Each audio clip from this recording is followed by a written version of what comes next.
देखिए, चीन का बहुत बड़ा रोल हो रहा है हमारे एरिया में। अब जहाँ तक ताल्लुक है पाकिस्तान का और चाइना का, ये तो हम सब जानते हैं। जब से मोदी सरकार आई है, सबसे पहली बार ये हुआ है इंडिपेंडेंस के बाद कि आज हमारे दोनों बॉर्डर जो हैं वो लाइव हैं। दोनों के दोनों बॉर्डर, ऐसे पहले कभी नहीं हुआ। फिर हमने ऑपरेशन सिंदूर में, जैसे आपने बताया, और इस बात को मैं पहले भी बहुत देर से दोहरा रहा हूँ, और मैं ये भी बता रहा हूँ कि देखिए, जब हमने 370 हटाया था, तब से चीन और पाकिस्तान ने ट्रेनिंग बहुत ज़्यादा शुरू कर दी थी।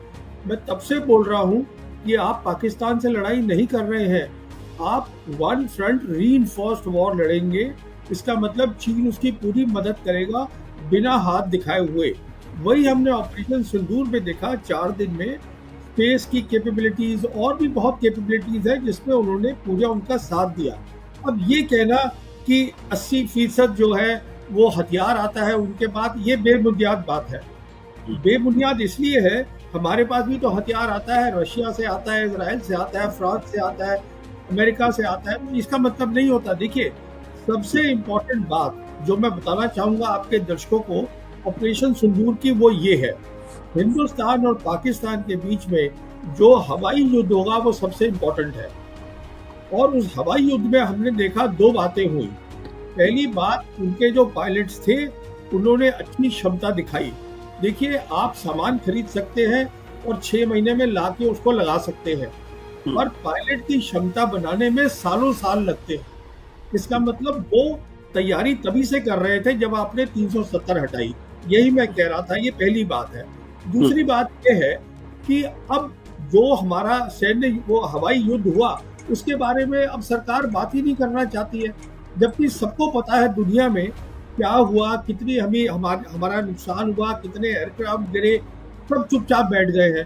तो आप बाकी कुछ भी बोलते रहिए, वो मेन चीज है। तो कहने का मतलब ये है, अगर यहाँ पे कोई समझ रहा है हमने अच्छा किया ऑपरेशन सिंदूर में, तो मैं उससे सहमत नहीं हूँ। अब आइए, आपने दूसरी बात रखी दलाई लामा की। देखिए, दलाई लामा एक बहुत ही सेंसिटिव सब्जेक्ट है चाइना के लिए। मैं आपको ये बताना चाहता हूँ कि, और ये मैं इसलिए बता रहा हूँ आपके दर्शकों को, कि जो पहले यूएस प्रेसिडेंट थे जो बाइडेन, उन्होंने जून 2023 को एक इंटरव्यू दिया था सीएनएन को, फरीद ज़कारिया को। उसमें उन्होंने ये कहा था, और बहुत ज़रूरी बात है, कि चीन जो है वो एक्सपेंशनिस्ट नहीं है। वो जाके कहीं पर मिलिट्री, ये मतलब दुनिया पे कब्जा नहीं करना चाहता है, पर जो वो कहता है हमारा है वो उसको लेगा। और वो 2 चीजें बोलता है वो हमारी हैं, वो है ताइवान और तिब्बत। और अरुणाचल प्रदेश को वो साउथ तिब्बत बोलते हैं। तो कहने का मतलब ये है, दलाई लामा जो है उनके लिए बहुत इम्पोर्टेंट है। वो इसलिए है क्योंकि दलाई लामा आखिरी कड़ी है उनके लिए पूरा कब्जा करने की तिब्बत पर। अभी जो तिब्बत है, उन्होंने तिब्बत को पूरा बदल दिया है। जो उनका तिब्बत ऑटोनोमस रीजन पूरा बदल चुका है। तो वहां पर अभी वो पहली वाली कोई बात नहीं है। 5G आ गई है, सब इंडस्ट्री आ गई है, सब कुछ हो गया।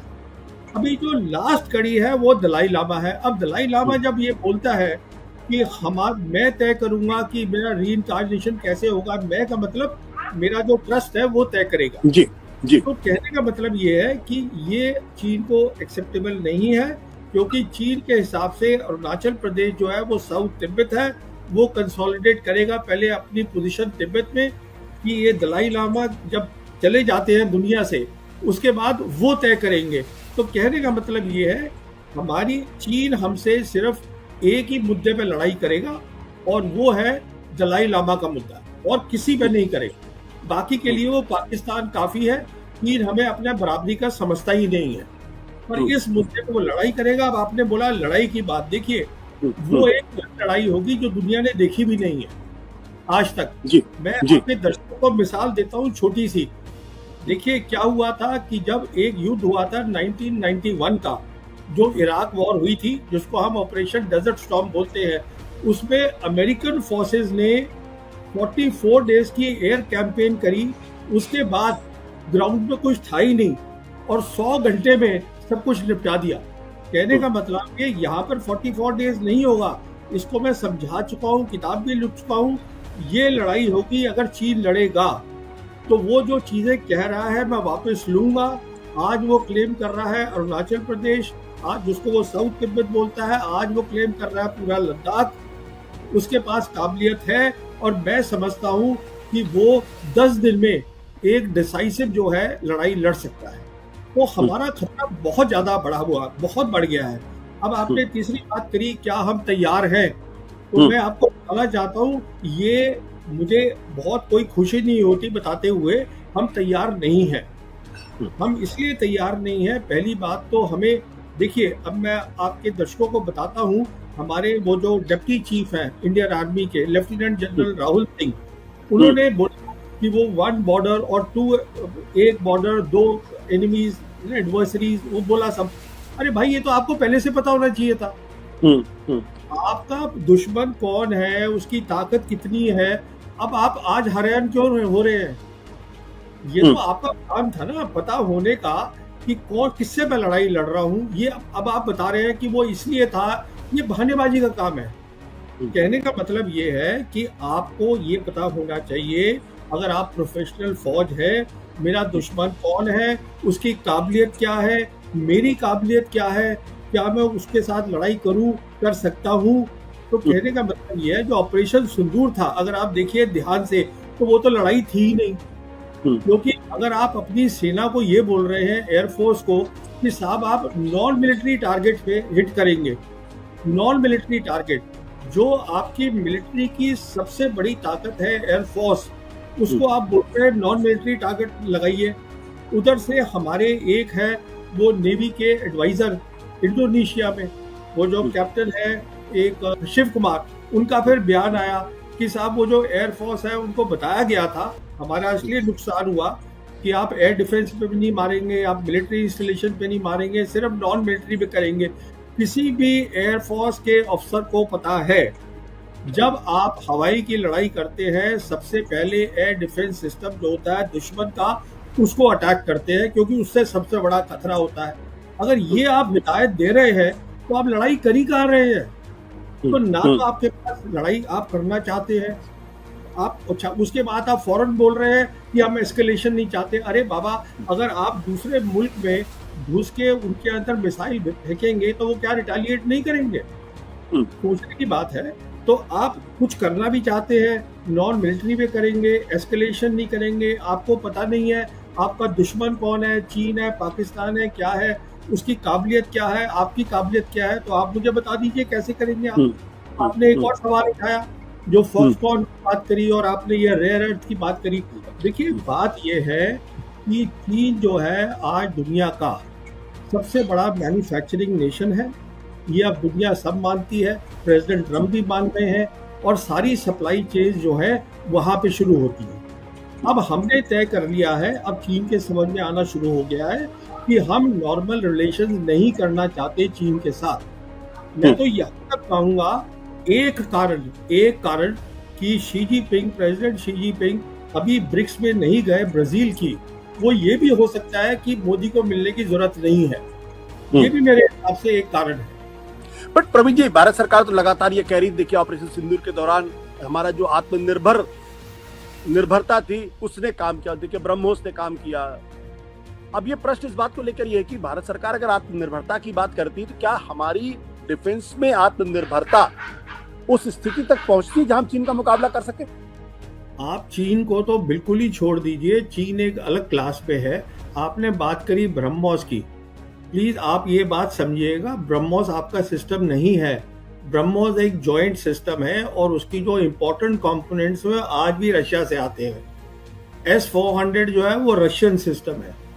जो आपका आकाश है जिसकी बारे में बात हो रही है, मैं आपको ये बताना चाहता हूँ, ये आकाश वो प्रोजेक्ट है जो 1984 में अब्दुल कलाम ने और prime minister Mrs Indira Gandhi ने as part of the missile program उसको किया था।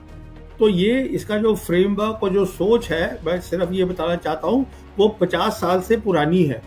आप कितनी भी इम्प्रूवमेंट कर लीजिए, कहने का मतलब ये है कि जब तक आप R&D में पैसा नहीं डालेंगे, और उसमें पैसा डालना होता है, टाइम लगना होता है, ये रातों रात आत्मनिर्भरता नहीं हो जाती।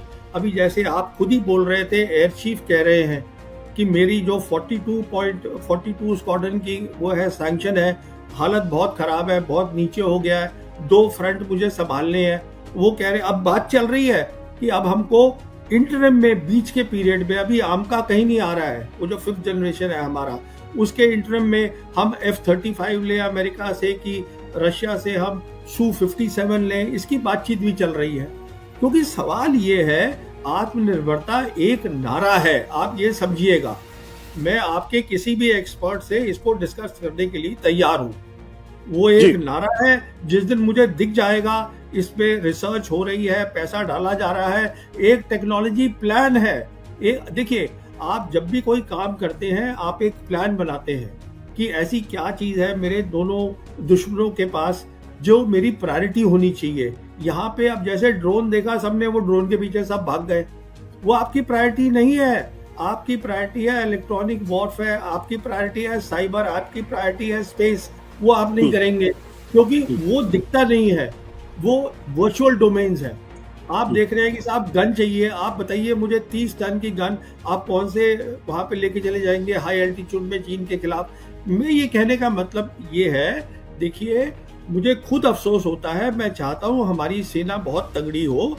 अभी हालत ये है, सेना की काबिलियत है नहीं ज़्यादा और हमारी असेसमेंट्स गलत है। वो आपने लेफ्टिनेंट जनरल राहुल सिंह को ही सुन लिया है।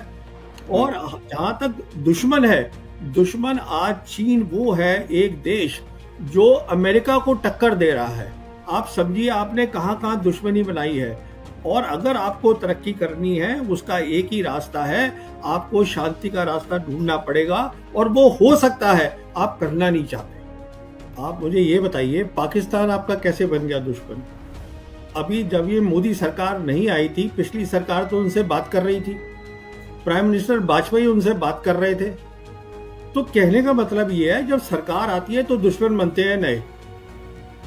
हमें देखना है, एक फॉरेन पॉलिसी ऐसी बनानी है जिसमें पीस हो, हमारी डेवलपमेंट हो। ना आपका दुश्मन चाइना है, ना पाकिस्तान है, ना आपका दोस्त अमेरिका है, ना इजराइल है। हर मुल्क अपना अपना देख रहा है, तो आपको भी अपना देखना है। अगर आप आज बात शुरू कर देंगे पाकिस्तान के साथ, वो बार बार आपसे कह रहा है कि मेरे से बात करिए, आप पानी के ऊपर, ट्रेड के ऊपर और कश्मीर के ऊपर, तो आप बात तो करिए। अब आप कश्मीर पे तो बात ही नहीं करना चाहते हैं बिल्कुल। अब आप कहते हैं सब कुछ नॉर्मल हो गया है। आप प्लीज जाइएगा वहां पर कश्मीर में, पता करिए खुद क्या सब कुछ नॉर्मल हो गया है। होता तो वहां से आप फौज निकाल लेते, वो आप निकाल नहीं पाए आज तक। कहने का मतलब ये है आशुतोष जी कि दुश्मन कोई नहीं होता कि चीन उसकी मदद कर रहा है, इसकी कर रहा है। वो तो शी जिनपिंग आए थे यहाँ पर अक्टूबर 2019 में, प्राइम मिनिस्टर मोदी को मिले थे महाबलीपुरम चेन्नई में। तब उन्होंने कहा था हमें ट्रायंगुलर पीस करनी चाहिए जिसमें चीन भी हो, पाकिस्तान भी हो और हिंदुस्तान भी हो, जिससे कि इस पूरे एरिया का डेवलपमेंट हो। वो आप करना नहीं चाहते हैं क्योंकि आप ये दिखाना चाहते हैं आप बहुत ताकतवर हैं। अब सवाल ये, अच्छी बात है ताकतवर बनना, पर पहले बन तो लीजिए। दिक्कत ये है, वो ये कह रहे हैं कि आप हमसे कश्मीर में बात करिए। आप भी जानते हैं 2007 और 2008 में जब मुशर्रफ थे वहां पर रूलर और यहाँ पे थे हमारे मनमोहन सिंह जी, उस समय पूरा उनका प्लान बन चुका था पीस का। वो 4 पॉइंट फॉर्मूला है उसका। और उन दिनों कोई आतंकवादी नहीं हो रहे थे हमले। जब ये काम चल रहा था कुछ भी नहीं हो रहा था उन सालों में। तो अब सवाल ये है, वो कश्मीर में बात करना चाहते हैं, आप करना नहीं चाहते। वो ये प्रॉक्सी वॉर चलाते हैं। आप में सैन्य क्षमता नहीं है उनको डराने की। अगर आप में आज वो ताकत होती है, देखिए ये 2-3 अलग अलग इशू है, इनको मिक्स करने की जरूरत नहीं है। प्रॉक्सी वॉर जो है वो एक मिलिट्री इशू है, उसके लिए आपको सैन्य ताकत बनानी है। और वो इसलिए कर रहे हैं क्योंकि वो कहते हैं कश्मीर पे बात करो। जब आप कर रहे थे उनसे कश्मीर पे बात 2006 और 2008 के बीच में, कोई आतंकवादी हमले नहीं हुए, आप चेक कर लीजिए।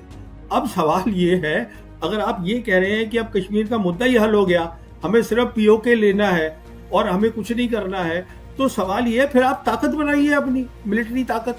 अगर आपकी बन जाएगी वो बंद कर देगा। तो ये जो है ये 3 स्टेप में काम होना है। पहला स्टेप ये है, हमें पीस चाहिए रीजन में। तो जैसे वो बताया गया था, हमें पीस चाहिए चीन के साथ, पीस चाहिए पाकिस्तान के साथ, और दोनों मुल्क तैयार हैं। चीन हमारे साथ नॉर्मल रिलेशंस करना चाहता है, हम नहीं करना चाहते। अगर आप पहले तो शांति कर लीजिए, अगर आप शांति कर लेंगे तब क्या है, तब टाइम होता है अपनी रिसर्च को सॉर्ट आउट करने में। उसके लिए फिर आप पूरी एक टेक्नोलॉजी पॉलिसी बनाइए। वो दूसरा स्टेप है कि साहब हमें क्या चीज़ चाहिए, कौन सी चीज़ हम बाहर से लाएंगे, कौन सी चीज़ के लिए हमको रशिया से जॉइंट वेंचर करना चाहिए, किसमें हम R&D डालेंगे, वो दूसरा स्टेप है। उसके बाद फिर वो टाइम आएगा जब आप कहेंगे कि मैं, और आपको लड़ाई फिर लड़ने की जरूरत ही नहीं पड़ेगी शायद। अगर आप इतनी कोऑपरेशन कर रहे हैं और खुशहाली हो रही है, साउथ एशिया में तरक्की हो रही है, फिर आप किस बात की लड़ाई करेंगे? फिर भी आपको सैन्य शक्ति बनानी है क्योंकि डिफरेंस होना चाहिए। पर हम अब जो मैं आपको प्लान बता रहा हूँ वो अगले 10 से 15 साल का प्लान है। उस समय क्या हालत होगी किसको क्या पता है। पर आप तैयारी तो करिए, अपना टेक्नोलॉजी मैप बनाइए, आप पीस करिए रीजन के अंदर। उसके बाद देखिए आप, देखिए स्टैंड हमारा क्या है कश्मीर पे। कश्मीर पे 4 पॉइंट फॉर्मूला था मुशर्रफ का, हमने उस पर बातचीत करी, बैक चैनल बातचीत हो रही थी पाकिस्तान के साथ। तो कश्मीर का वो मुद्दा है जिसमें आपको बात करनी है। और आज कश्मीर जो है उसमें चीन भी फिजिकली बैठा हुआ है, चीन फिजिकली बैठा है लद्दाख में, आपके ईस्ट लद्दाख में बैठा है, पाकिस्तान के पास है, आपके पास है। जो आप कश्मीर का नक्शा देखें तो इस पे तो बात करिए आप उनके साथ। अच्छा, जहां तक ताल्लुक है उसका चीन का ताल्लुक है, दलाई लामा उनके लिए एक सेंसिटिव सब्जेक्ट है। पर अगर आप उसकी हिस्ट्री पूरी देखें तो वो आपसे लड़ाई नहीं करना चाहता है। चीन सिर्फ ये चाहता है कि जो दलाई लामा जो है आप उसमें इंटरफेरेंस ना करें, जो आप कर रहे हैं। मिसाल देता हूं आपको, नैन्सी पेलोसी जो यूएस स्पीकर होती थी, वो अगस्त 2022 में वो गई थी वहां पर ताइवान। उन्होंने वहां पे प्रॉब्लम क्रिएट करी। ताइवान में जाके वो डेमोक्रेसी को सपोर्ट करने गई थी। फिर वहां पे क्या हुआ कि जो चाइना थी उसने अपनी एयरफोर्स को और न्यू नॉर्मल बना दिया वहां पर। अच्छा, उसके बाद वो यहाँ पर आई जून 2024 में। और क्यों आई? वो रिजॉल्व तिब्बत एक्ट देने के लिए। वो एक ऐसा एक्ट था जो बाइडेन एडमिनिस्ट्रेशन ने सेनेट और हाउस में पास हुआ था। अच्छा, उनको मालूम था कि एक हफ्ते के अंदर अंदर दलाई लामा खुद अमेरिका जा रहे थे अपनी नी सर्जरी करवाने, पर वो उसको यहाँ देना चाहती थी क्योंकि मोदी सरकार भी वही चाहती थी। वो इसलिए चाहती थी, वो आई थी अपने पूरे लॉ मेकर्स के साथ, और भी उनके बहुत लोग आए थे कांग्रेस के। फिर वो जॉइंट फोटोग्राफ्स है प्राइम मिनिस्टर की, नेशनल सिक्योरिटी एडवाइजर डोवल की, वो सब साथ थे। अब सवाल ये है उनका यहाँ आने का मतलब क्या था, धर्मशाला में आके वो देने का। हमारी धरती को इस्तेमाल करना, वो उसको प्रोवोक करने के लिए चाइना को against the Dalai Lama, it doesn't make sense at all. और this is something that the government of India, देखिए वो सोचना है, दलाई लामा जो है वो रिलीजियस लीडर नहीं है, वो रिलीजियस और पॉलिटिकल लीडर दोनों थे। हमने चीन की बहुत मदद करी है। 1959 में दलाई लामा आए थे। अभी मैं उनका जो 1959 में वो यहाँ हिंदुस्तान भागकर आए थे दलाई लामा, तब से वो इधर ही हैं। अच्छा, 1960 से धर्मशाला में बैठे हैं। हमने उनकी कितनी मदद करी, वो मैं अभी वो इंटरव्यू सुन रहा था सिंकियों उनके जो है पीपा सरिंग की, तो वो बता रहे थे कि देखिए आज हम 25 मुल्कों में फैले हुए हैं।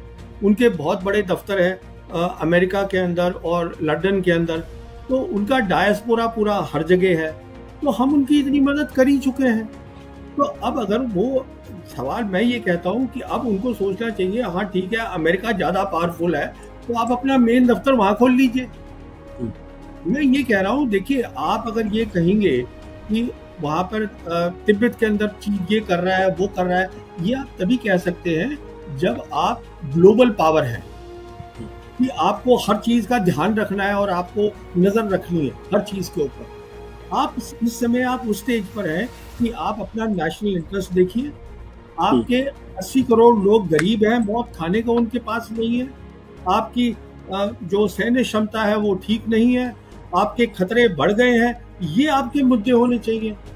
ये कहाँ से मुद्दा है कि वो चीन वहां तिब्बत में कर रहा है, ये तो मुझे समझ में नहीं आया। हम उनकी बहुत मदद कर चुके हैं, अब वो क्या अपना खुद मदद करे, अपना देखे कहाँ उनको दफ्तर बनाए जाके लंदन में, जहाँ जो उनका मेन दफ्तर है वहां बना ले। ये कह रहा हूं मैं आपसे। मैं ये कहना चाहता हूं, आज आप प्रेसिडेंट ट्रंप को देख लीजिए, हमारे स्ट्रेटेजिक रिलेशंस हैं उनके साथ। हमने एक बहुत बड़ा जॉइंट स्टेटमेंट इशू करी जब प्राइम मिनिस्टर गए थे फरवरी इसी 2025 में।